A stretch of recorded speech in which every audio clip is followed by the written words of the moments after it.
नमस्कार. विश्वसंवाद केंद्र देवगिरी प्रांत आयोजित या वेबसंवादमध्ये आपले सहर्ष स्वागत. उत्तरम यत् समुद्रस्य हिमाद्रेश्चैव दक्षिणम वर्षम तद भारतम नाम भारती यत्र संतती. अगदी अनादी काळापासून समुद्राच्या उत्तरेला व हिमालयाच्या दक्षिणेला स्थित पृथ्वीच्या भूभागाला भारतवर्ष असे संबोधले जाते व त्याच्या संततींना भारतीय असे म्हणले जाते. अशा या अखंड भारताच्या इतिहासातील काळाकुट्ट दिवस म्हणजे 14 ऑगस्ट 1947. या दिवशी भारताची अतिशय दुर्भाग्यपूर्ण फाळणी झाली.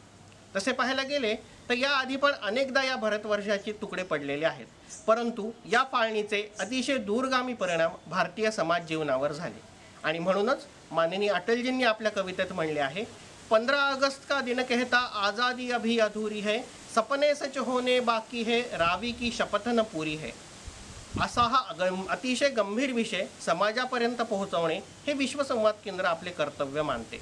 म्हणूनच आपण आजपासून होणाऱ्या या 3 दिवसीय व्याख्यानमालेचा विषय ठेवला आहे अखंड भारत, मागोवा व भविष्यातील दिशा. या अतिशय महत्त्वाच्या विषयावर मार्गदर्शन करणार आहेत माननीय प्रशांत जी पोळ. प्रशांतजी ज्येष्ठ विचारवंत व लेखक आहेत. भारती वेब प्रायव्हेट लिमिटेडचे ते संचालक आहेत. तसेच राष्ट्रीय स्वयंसेवक संघ प्रचार विभागाचे ते अखिल भारतीय प्रचार टोळी सदस्य देखील आहेत.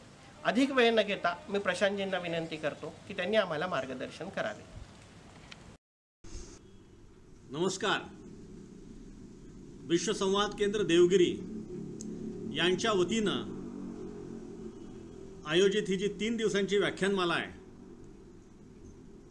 अखंड भारत, मागोवा आणि भविष्यातील दिशा, या कार्यक्रमात बोलताना मला आनंद होतो आहे.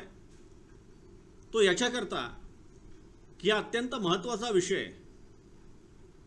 देवगिरी विश्वसंवाद केंद्राच्या माध्यमातून लोकांपर्यंत जातो आहे, हे फार महत्त्वाचं आहे. मी जर्मनीला अनेकदा गेलेलो आहे. जर्मनीमध्ये हिटलरच्या संदर्भात बोलणं म्हणजे आपण काहीतरी चुकीचं करतो आहे अशा पद्धतीने त्याला लोक घेतात. आणि त्यामुळे सार्वजनिक ठिकाणी हिटलरच्या बद्दल बोलणं हे एक प्रकारे निषिद्ध आहे. फार त्याच्यावर चर्चा होत नाही किंवा दुसऱ्या विश्वयुद्धामध्ये जर्मनांच्या भूमिकेवरही फारशी चर्चा होत नाही. त्यांना तो इतिहास नको असतो. पण त्याचबरोबर त्या काळामध्ये जर्मनांनी जे काय अत्याचार जूनवर केले किंवा ज्या पद्धतीने त्यांनी जग जिंकायच्या मानसिकतेतून अनेक देश बर्बाद केले, ते सुद्धा नवीन पिढीच्या समोर येणं त्यांना आवश्यक वाटतं. हा विरोधाभास आहे, पण हा इतिहास जर्मन नवीन पिढीपुढे येणं त्यांना आवश्यक वाटतं. आणि म्हणून गेल्या वर्षी जेव्हा मी जर्मनीत गेलो होतो तेव्हा न्यूरेमबर्गला तो न्यूरेमबर्ग खटला या नावाने द्वितीय विश्वयुद्धाच्या नंतर फार गाजला. त्याच्यामध्ये जे नाझी जनरल्स होते त्यांच्यावर न्यूरेमबर्ग या जर्मनीच्या शहरामध्ये एक मोठा खटला भरण्यात आला होता. त्या न्यूरेमबर्गमध्ये जिथे खटला भरला गेला तिथे खूप मोठं म्युझियम त्यांनी तयार केलेलं आहे. आणि तिथे जूनवर काय काय अत्याचार झाले, त्यांचं होलोकॉस्ट कसं झालं, गॅस चेंबर कसे होते, जर्मन सैनिक कशा पद्धतीने लढत होते, त्यांची काय मानसिकता होती, बाकीच्या देशांमध्ये कसं इन्व्हेड केलं जर्मनीने, कशा प्रकारे आक्रमकता जर्मनीने दाखवली, हे सर्व निष्पक्षपणे त्या न्यूरेमबर्गच्या संग्रहालयात त्यांनी दाखवलं. मग मला प्रश्न पडला. मी तिथल्या एका त्या म्युझियम बघणाऱ्या एका गृहस्थांना मी विचारलं आणि स्पष्टपणे विचारलं की तुमच्या देशामध्ये हिटलरचा विचार करणं, उच्चार करणं हे फारसं चांगलं मानलं जात नाही, मग तुम्ही हे सर्व लोकांच्या समोर का उलगडता?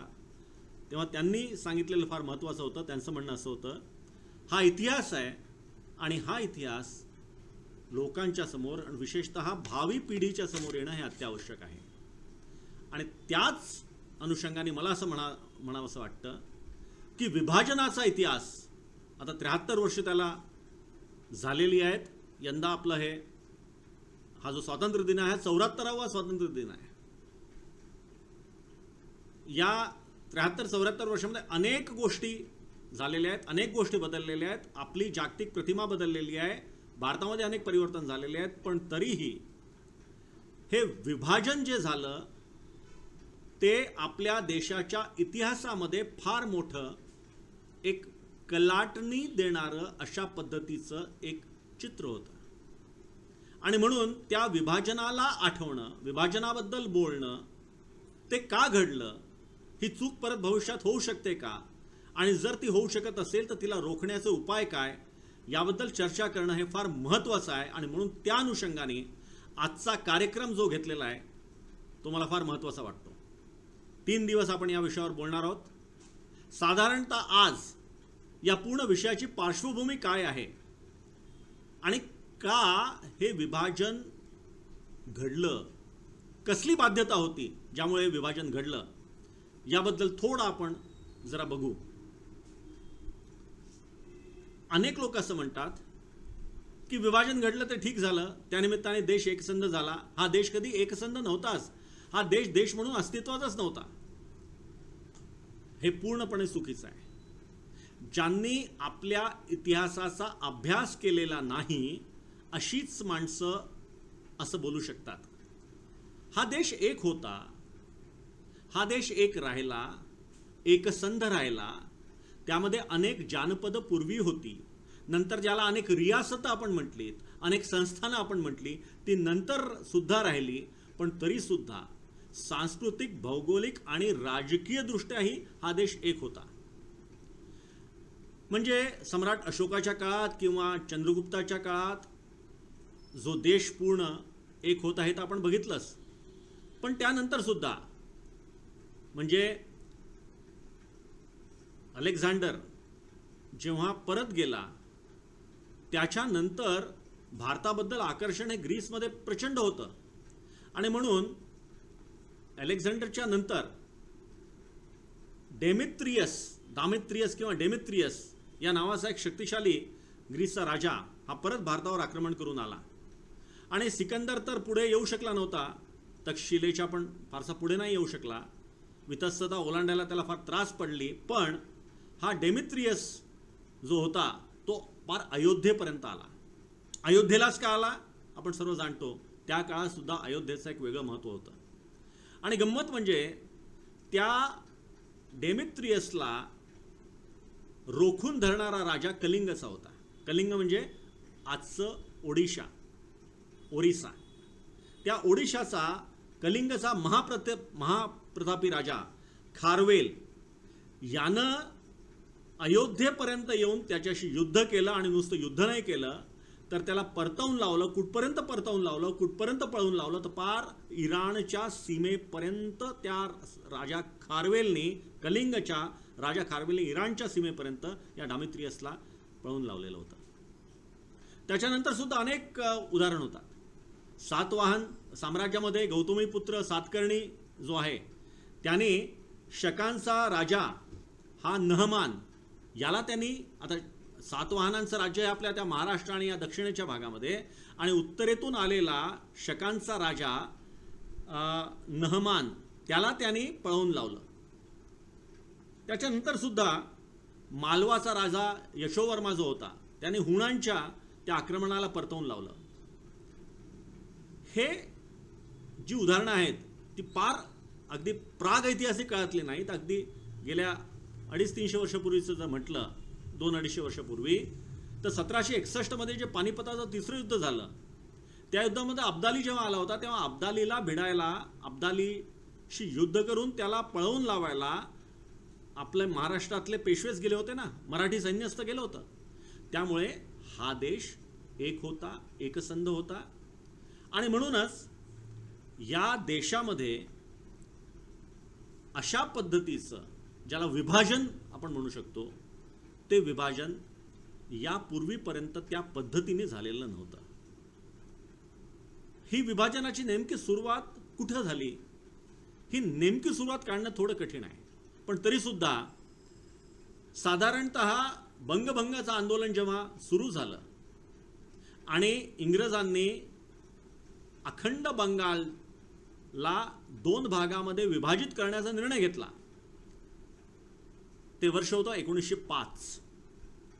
त्या 1905 मध्ये ब्रिटिश सत्ता ही अक्षरशः मजबूत होती, जबरदस्त होती, प्रचंड होती. प्रचंड मोठा कंट्रोल त्यांच्याजवळ होता. काही वर्षांपूर्वीच त्यांनी 1857चं स्वातंत्र्य युद्ध अक्षरशः चिरडलं होतं. त्याला 50 वर्ष सुद्धा पूर्णपणे झालेली नव्हती. आणि अशा परिस्थितीमध्ये जेव्हा बंगालची फाळणी करण्याचं इंग्रजांनी ठरवलं तेव्हा त्याला प्रचंड विरोध झाला. मुळात इंग्रजांनी बंगालची फाळणी जी केली ती आजचं जवळपास काही प्रमाणात म्हणू शकतो पश्चिम बंगाल आणि पूर्व बंगाल, ज्याला बांगलादेश म्हणतो, हे झालंय तशा पद्धतीचं काहीच होतं. तिथे कुठेतरी मुस्लिम हिंदू हा फॅक्टर होता. आणि त्याच्यातूनच त्या बंगभंग आंदोलनाच्या काळामध्येच ढाकाचा जो नवाब होता, तो नवाब सलीमुल्ला खान, त्या सलीमुल्ला खानने 30 डिसेंबर 1906 साली ढाक्यामध्ये काही मुसलमान नेत्यांना बोलवलं आणि मुस्लिम लीगची औपचारिक स्थापना झाली 30 डिसेंबर 1906.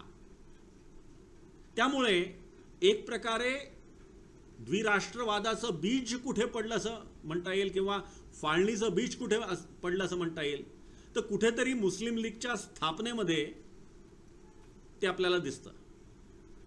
1906 मध्ये मुस्लिम लीगची स्थापना जेव्हा झाली तेव्हा त्याला ढाकाचा जो नवाब होता सलीमुल्ला खान, त्याच्याबरोबरच आगा खान तृतीय हे सुद्धा त्यात होते, मोहम्मद अली जिना, हकीम अजमल खान, अशा मंडळींनी ही मुस्लिम लीगची स्थापना केलेली आहे. त्याच्यानंतर सुद्धा मुस्लिम अस्मिता ही वेगवेगळ्या प्रकारे वेगवेगळ्या वेळी प्रकट होत होती आणि त्याच्यातून त्याची परिणती ही दंग्यांमध्ये होत होती. ते दंगे देशाच्या विभिन्न भागामध्ये त्या ठिकाणी चालत होते, पण कुठंही वेगळं राष्ट्र मुसलमानांना हवं अशी संकल्पना तेव्हा नव्हती. पाकिस्तानाची संकल्पना नेमकी मांडली कोणी किंवा केव्हा ती अस्तित्वात आली? कल्पना एक रहमत अली नावाचा एक विद्यार्थी होता, मुस्लिम विद्यार्थी. मुळात तो पंजाबच्या हुशियारपूरचा हुशार होता. केम्ब्रिजमध्ये शिकत होता. केम्ब्रिजमध्ये शिकत असताना त्याने 1933 साली पाकिस्तान ही संकल्पना मांडली आणि त्यांनी एक पत्रक तयार केलं पाकिस्तानावरती 1933. ते पत्रक त्याचं शीर्षक होतं नाऊ और नेव्हर, आत्ता नाही तर कधीच नाही. Now or never, are we to live or perish for ever, हे मुसलमानांना उद्देशून लिहिलेलं पत्रक, की आता आम्ही नाही असलो तर आमचं अस्तित्व मिटून जाईल, अशा पद्धतीने जरा थोडा आक्रमक भाषेत लिहिलेलं ते पत्रक आहे. त्या पत्रकामध्ये त्यांनी पहिल्या प्रथम पाकिस्तान ही संकल्पना मांडली. पाक हे उर्दू भाषेमध्ये किंवा त्या फारसी भाषेमध्ये पाकचा शब्द हा पवित्र या अर्थाने होतो आणि स्थान हा शब्द संस्कृतच्या स्थान या शब्दावरून आलेला आहे. आणि म्हणून पाकिस्तानमध्ये त्यांनी पंजाब घेतलं, पंजाबचा पी घेतला. नॉर्थ वेस्ट फ्रंटियर प्रॉव्हिन्स जो आहे तो त्याला अफगाणचा भाग, कारण ते पठाण होते म्हणून त्याला अफगाण म्हटलं, त्यातला ए घेतला. काश्मीरचा के हा पाक झालं आणि बलुचिस्तानातलं स्थान घेतलं आणि असं पाकिस्तान हे तयार झालं. गंमत म्हणजे या पाकिस्तानामध्ये बंगालचा समावेश नव्हता. पाकिस्तान शब्दातच नव्हता. रहमत अलीच्या पूर्ण संकल्पनेमध्ये सुद्धा सुरुवातीला हा बंगाल हा पाकिस्तानात राहील अशी संकल्पना कुठेही नव्हती. 1933 सालीच लंडनमध्ये गोलमेज परिषद ही ब्रिटिशांनी बोलवली. ही गोलमेज परिषद ही भारतातल्या विभिन्न प्रश्नांवर चर्चा करण्याकरता बोलवलेली परिषद होती. 1933 साली विश्वयुद्धाचे काहीही चिन्ह दिसत नव्हते. विश्वयुद्ध प्रारंभ व्हायला अजून 6 वर्ष होते. त्यामुळे इंग्रजांना आपण भारत सोडून जाऊ असं बिलकुल वाटत नव्हतं. इंग्रज इतक्या लवकर भारत सोडून जातील असं त्या भारतीय नेत्यांना जे त्या गोलमेज परिषदेत आले होते त्यांनाही वाटत नव्हतं. आणि इंग्रज शासन हे प्रचंड ताकदवान आणि त्यांनी पूर्ण भारताला आपल्या नियंत्रणात ठेवलेलं अशा पद्धतीचं होतं. त्यामुळे जेव्हा त्या गोलमेज परिषदेला आलेल्या भारतीय प्रतिनिधींना या रहमत अलीने हे पत्रक वाटलं, तेव्हा अनेकांनी नाही, सर्वांनी त्याला उडवून लावलं. हिंदूंनी उडवून लावणं समजू शकतो, मुसलमानांनी सुद्धा त्याला उडवून लावलं. त्यांच्याही संकल्पनेमध्ये मुस्लिम राष्ट्र वेगळं हवं, मुस्लिम राष्ट्र मिळू शकतं हे नव्हतं. आणि त्यामुळे रहमत अलीचं पहिलं जे पाऊल आहे ते फारसं काही दमदारपणे पडलं नाही. त्या पत्रकामध्ये त्यांनी जे लिहिलं, ते पत्रकामध्ये त्यांनी बरंच आक्रमक भाषा ज्याला मी म्हटलं तशी वापरलेली आहे. एका ठिकाणी त्यांनी म्हटलेलं आहे, आजच्या संदर्भात वाचून ते जर हसू येतं. आज जेव्हा भारताचे राष्ट्रपती हे मुस्लिम झालेले आहेत, भारताच्या अनेक मोठमोठ्या पदांवर राष्ट्रपती, उपराष्ट्रपती किंवा अनेक मोठमोठ्या पदांवर, अनेक न्यायमूर्ती या पदांवर मुस्लिम नेते राहिलेले आहेत. अशा बाबतीत तो त्या काळात 1933 साली काय म्हणतो, we are convinced there can be no peace and progress in India. मुसलमानच्या संदर्भात म्हणतो आहे. इफ वी म्हणजे मुस्लिम्स, द मुस्लिम्स लिहितोय पुढे तो, if we the Muslims are duped into a Hindu dominated federation in which we cannot be the masters of our own destiny and captains of our own soul. हे त्याचं वाक्य आहे. पण हे पत्रक जसं मी सांगितलं हे अनेकांनी झिडकारलं, नाकारलं आणि त्याला फारसं काही महत्त्व दिलं नाही. 1935 साली याच रहमत अलीने एक पुस्तक काढलं. पण त्यापूर्वी 1934 साली लंडनमध्ये बॅरिस्टर जिना हे भारतात परत येण्याकरता निघाले होते. आपलं सर्व तिथलं 4 वर्षाचं वास्तव्य त्यांचं लंडनमधलं संपवून तेव्हा जिनांना हा भेटला. तेव्हा जिनांचा उदय खूप असे स्ट्रॉंच मुस्लिम लीडर असा अजून व्हायचा होता. तेव्हा जेव्हा रहमत अली हा 1934 साली लंडनमध्ये बॅरिस्टर जिन्नांना भेटला, तेव्हा जिन्नांनी सुद्धा त्याला धुडकावून लावलं. म्हणजे जिन्नांना सुद्धा एक मुस्लिम राष्ट्र अस्तित्वात येऊ शकतं असं वाटत नव्हतं. 34 आणि 47 यात फार अंतर नाही. 1935 साली रहमत अलीने एक पुस्तक काढलं, पाकिस्तान द फादरलँड ऑफ पाक नेशन म्हणून. त्यात त्यांनी बऱ्याच विस्ताराने नक्षे वगैरे दिले आणि ही कल्पना, पाकिस्तानची कल्पना जरा विस्ताराने मांडली. मग हे नेमकं वेगळ्या राष्ट्राचं स्वप्न हे मुस्लिमांच्या डोक्यात केव्हा आलं? तर 1940 साली लाहोरला मुस्लिम लीगचं एक मोठं अधिवेशन झालं. त्या 1940च्या मुस्लिम लीगच्या अधिवेशनात जिन्नांनी पहिल्यांदी एक मुस्लिम राष्ट्राची घोषणा केली. पण पाकिस्तान हे नाव तेव्हापर्यंत त्यांनी उच्चारलेलं नव्हतं. मुस्लिम राष्ट्र म्हटलं, पाकिस्तान शब्द नाही उच्चारला. तो त्यांनी उच्चारला. म्हणजे पहिल्यांदी अधिकृतरित्या भारतामध्ये पाकिस्तान या शब्दाची जी मागणी झाली ते वर्ष होतं 1943.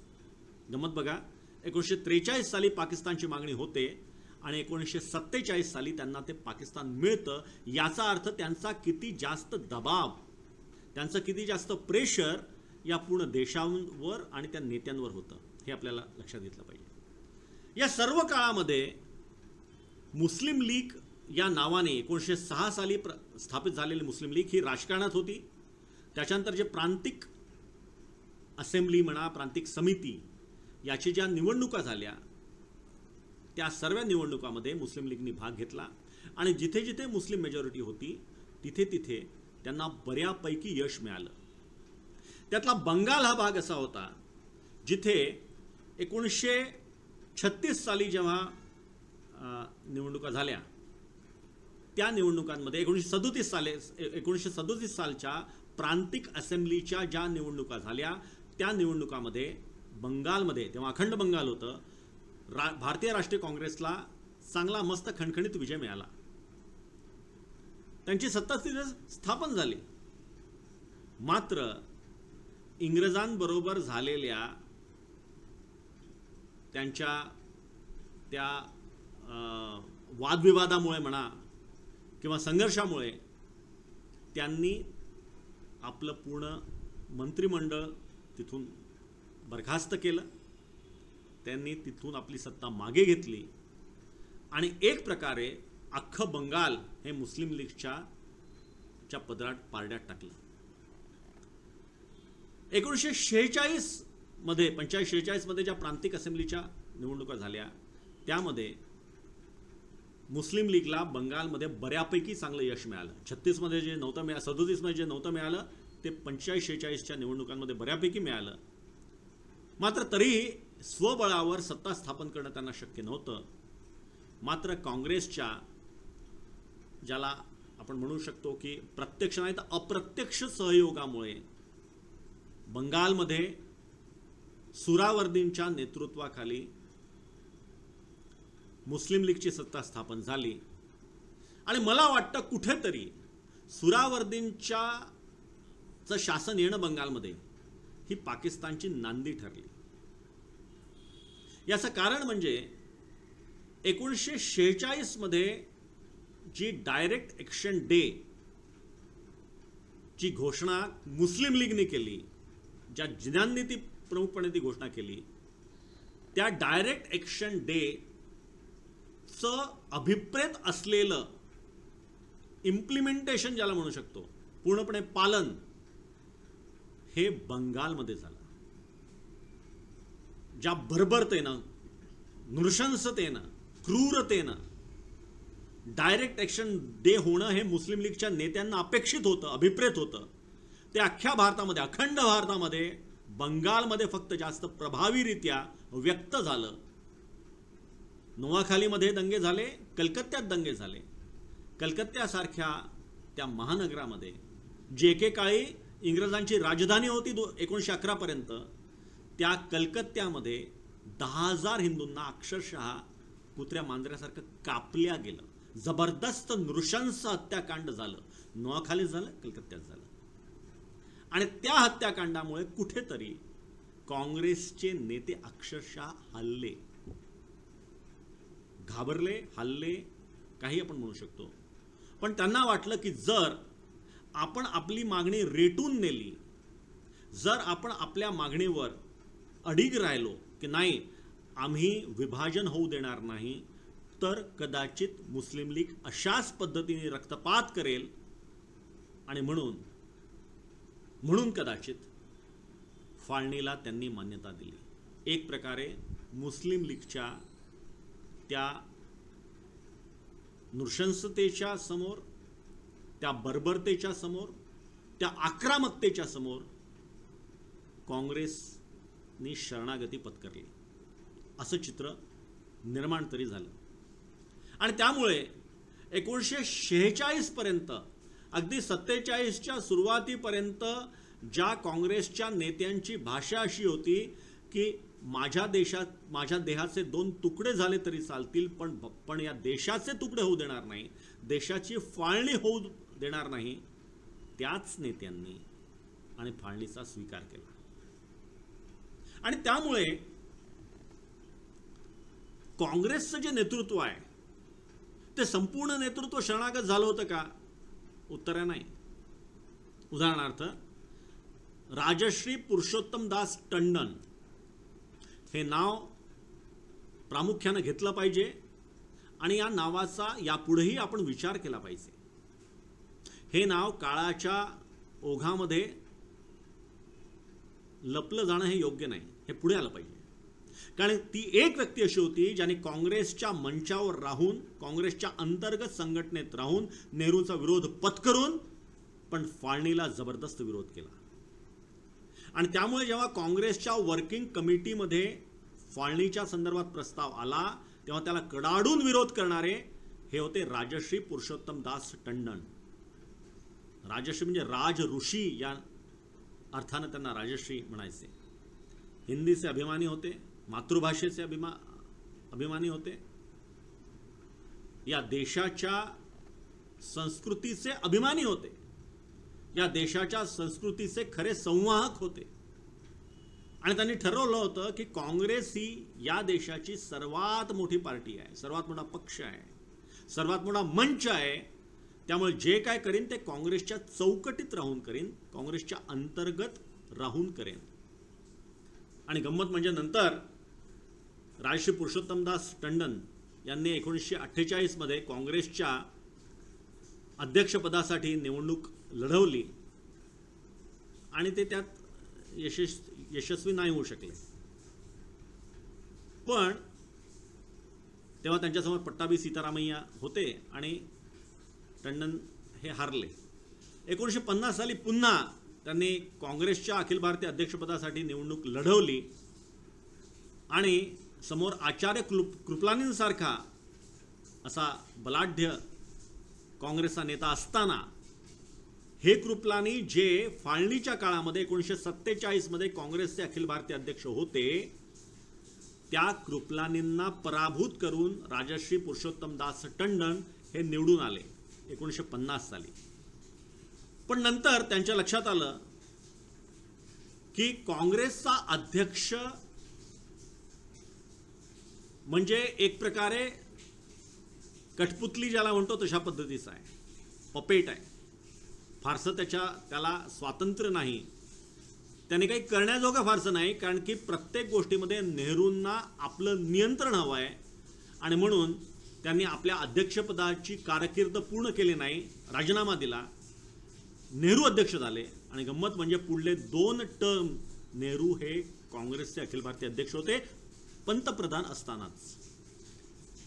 तर राजश्री पुरुषोत्तमदास टंडन सारखे, कन्हैयालाल माणिकलाल मुंशी सारखे असे अनेक व्यक्तिमत्व काँग्रेसमध्ये होते ज्यांनी अशा प्रकारच्या विभाजनाला विरोध केला.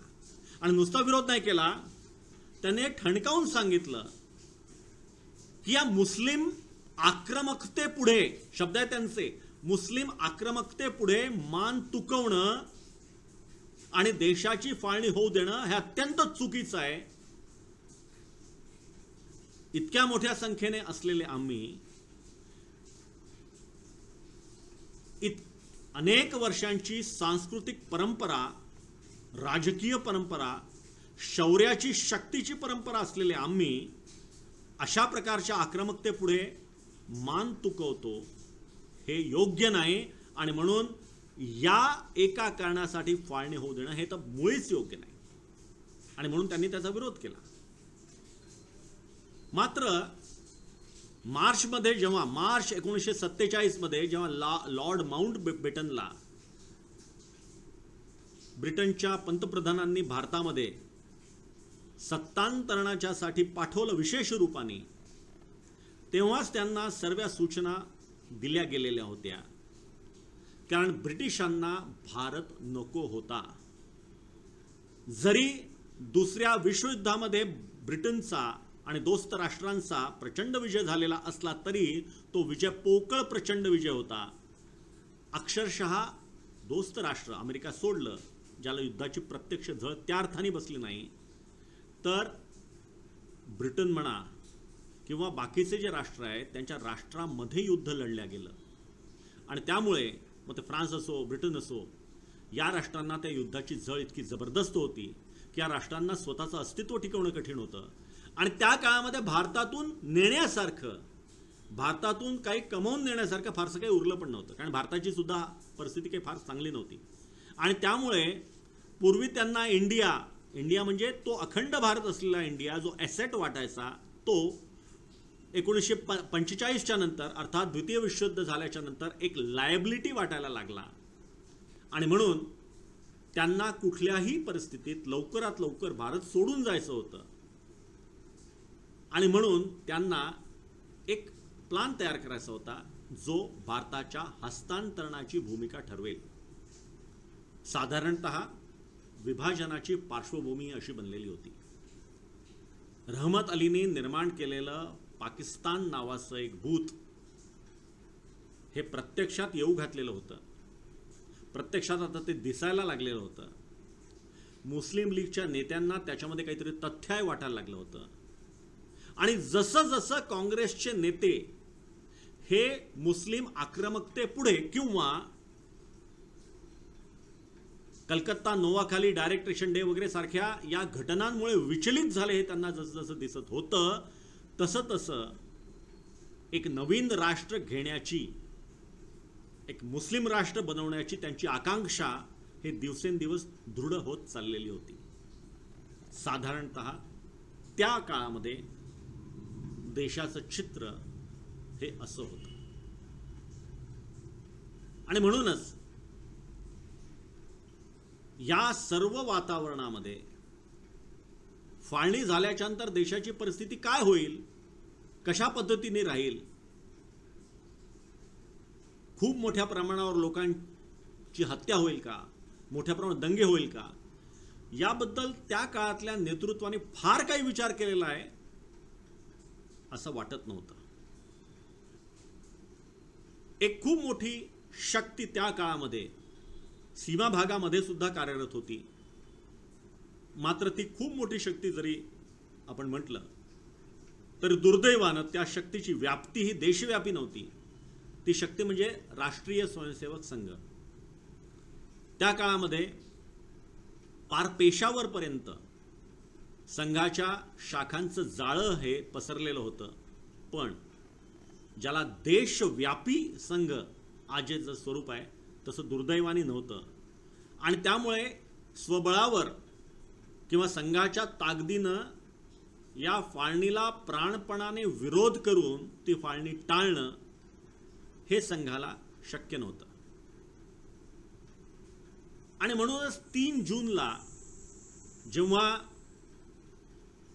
लॉर्ड माउंटबॅटन यांनी आपला प्लान डिक्लेअर केला, आपली भूमिका घोषित केली किंवा आपली योजना घोषित केली की कशा प्रकारे भारताला स्वातंत्र्य देणार आहोत, त्यात भारत आणि पाकिस्तान हे 2 राष्ट्र असतील असं स्पष्टपणे म्हटलेलं होतं.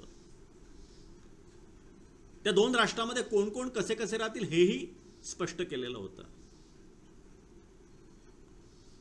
पाकिस्तानमध्ये कुठले कुठले भाग राहतील हेही त्यांनी स्पष्ट केलेलं होतं. आणि हे जे काही राजे रजवाडे होते, संस्थानं होती, ती संस्थानं कुठे जातील, त्यांना कुठे जायचं आहे, त्यांना पाकिस्तानात जायचं असेल ते पाकिस्तानात जाऊ शकतात, त्यांना जर हिंदुस्थानात राहायचं असेल तर ते हिंदुस्थानात राहू शकतात. असं स्वातंत्र्य त्यांना देण्यात आलेलं होतं. पाकिस्तानचं आजचं जे स्वरूप आहे त्यात नॉर्थ वेस्ट फ्रंटियर प्रॉव्हिन्स ज्याचे नेते, त्या काळातले एकमात्र नेते ज्यांच्यावर सर्व पठाणांचा, तो पूर्ण पठाणी प्रदेश, NWFP याला म्हणायचे, नॉर्थ वेस्ट फ्रंटियर प्रॉव्हिन्स, त्या सर्व पठाणांचे असे नेते, सर्वमान्य नेतृत्व असलेले खान अब्दुल गफ्फार खान, सीमांत गांधी म्हणून त्यांना म्हटलं जायचं, ते पूर्णपणे गांधी शरण होते. ते काँग्रेसचे नेते होते. आणि गंमत म्हणजे तो पूर्ण भाग अक्षरशः मुस्लिम बहुल असून, मोठ्या प्रमाणावर मुस्लिमच तिथे राहत असून सुद्धा 1946 सालचे जे प्रांतिक इलेक्शन झाले, निवडणुका झाल्या, त्या प्रांतिक निवडणुकांमध्ये त्या नॉर्थ वेस्ट फ्रंटियर प्रॉव्हिन्स या भागातून काँग्रेसला 50 पैकी 30 असं व्यवस्थित चांगलं बहुमत मिळालं. आणि मुस्लिम बहुल असून काँग्रेस तिथे सत्तेवर आली. खान अब्दुल गफ्फार खान यांचा चुलत भाऊ तिथला मुख्यमंत्री बनला. त्यामुळे नॉर्थ वेस्ट फ्रंटियर प्रॉव्हिन्स हे काँग्रेसचं आहे म्हणजे ते भारताबरोबर असेल असं गृहीत धरलं गेलेलं होतं. पण इथे माउंटबॅटननी मखलाशी केली होती. त्यात त्यांनी लिहिलं होतं की नॉर्थ वेस्ट फ्रंटियर प्रॉव्हिन्स याचा निर्णय तिथे झालेल्या रेफरंडममध्ये होईल. ते रेफरंडम नेमकं काय, कसं, का झालं त्याबद्दल आपण उद्या सविस्तर बोलूच. पण त्या रेफरंडम या शब्दामागे जर कोणी असेल तर ते जवाहरलाल नेहरू होते. त्यांच्यामुळे ते रेफरंडम झालं. ते पूर्ण भाग आपण उद्या बघणार आहोत सविस्तररित्या. पण साधारणतः जे देशाचं चित्र होतं ते चित्र हे मुस्लिम आक्रमकता वाढलेली आहे. देशातल्या विभिन्न भागांमध्ये दंगे होत आहेत. त्याचं फार एक क्रौर्य असलेलं स्वरूप हे 15 ऑगस्ट 1946 साली डायरेक्ट ॲक्शन डेच्या दिवशी देशानं आणि जगानं बघितलेलं होतं.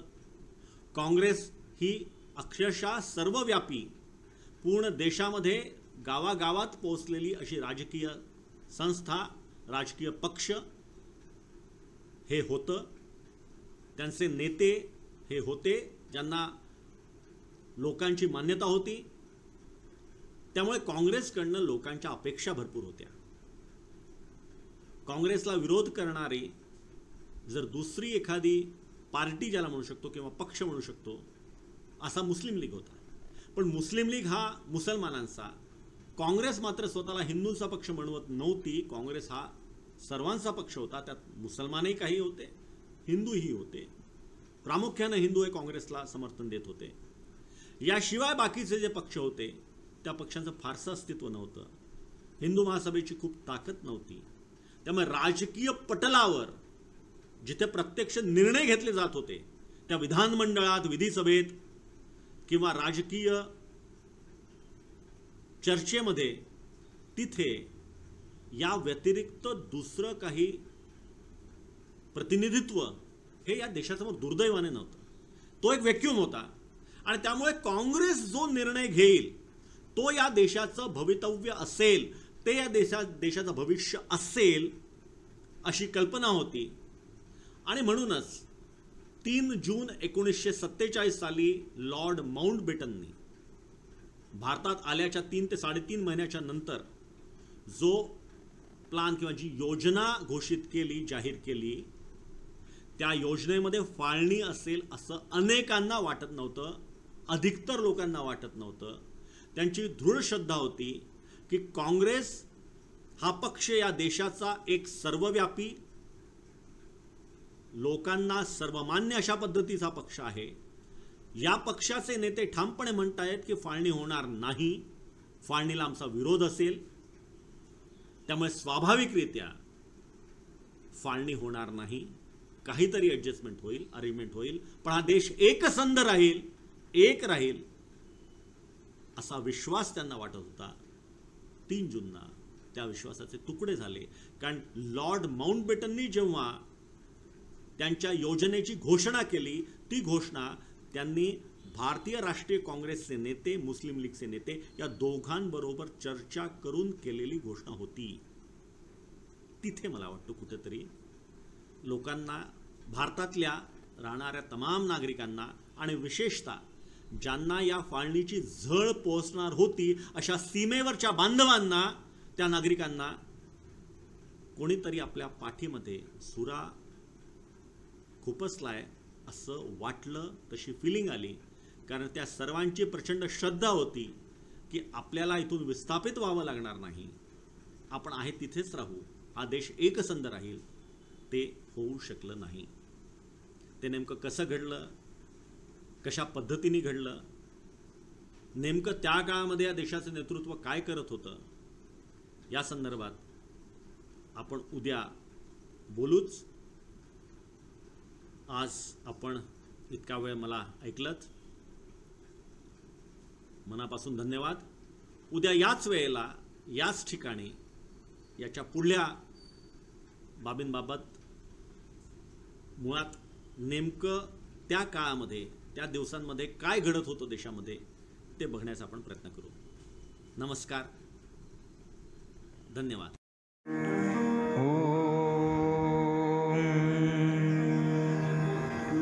सर्वे भवन्तु सुखिनः,